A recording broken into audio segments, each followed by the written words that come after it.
feet behind them. My husband and I couldn't be much further from the typical pastor and pastor's wife, or so we're told. He loves to cook and is much better at laundry than I am. We argue over who is the bigger introvert. I don't play the piano or help with children's ministry. No one has ever in my whole life described me as sweet or quiet. And in the past year, I've had pink hair a handful of times. Whether or not we fit the stereotypical description of a family in church ministry, at that moment, I imagine we felt what thousands of ministers of the gospel had felt before us, and I imagine we'll feel it again in the future. It was Easter 2016, our third Easter together as a church, and we'd anticipated it.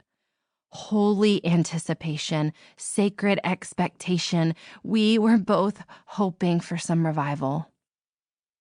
We'd made invitation cards for everyone in our church weeks before and asked them to pray over who they wanted to invite.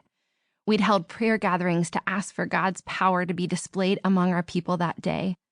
Nick, my husband, had prepped an amazing sermon and then preached his heart out.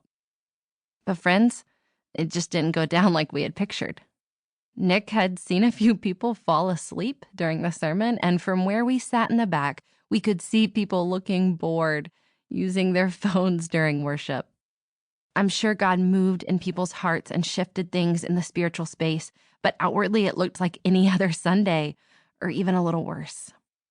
It felt like the dreaded off Sunday, which flew in the face of the Sunday we'd anticipated, planned, prayed over, and hoped for.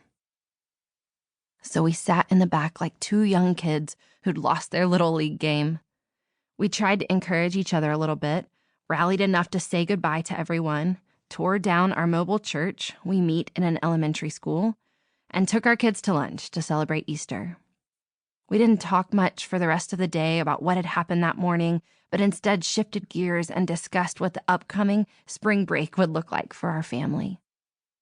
The tension was thick. We'd hoped God was going to show up and do something incredible. We'd hoped for life change at least and revival at best. We were doing all of this for God, so wasn't He going to show us His presence and His power? The next morning, in a quiet moment, I let myself pull the string a little bit. As I spent time with the Lord, I got honest and open with my Father and told Him how I felt about our Easter. I cried about my unmet expectations and what seemed like the lackluster spiritual state of our church.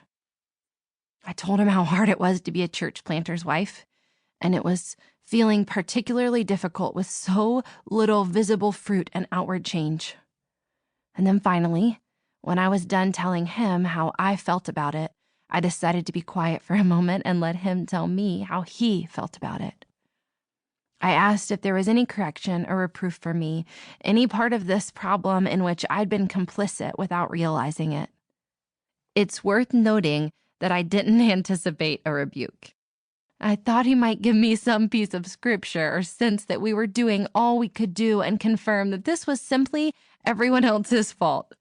True story. I didn't sit long before something interesting happened in my brain. As I replayed the day, 3 particular conversations stood out.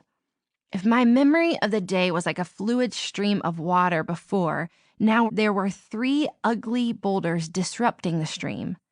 3 big boulders that didn't belong there. And these recollections didn't have anything to do with other people's sins or issues. They were about me. I had had 3 separate conversations with 3 separate women in our church that Easter morning, all of them eerily similar and kind of embarrassing to remember.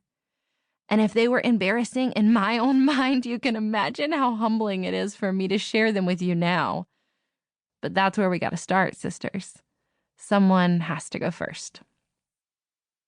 I'd gone to each of these women individually and told them about something that was on my mind, something I felt compelled to share and excited to talk about.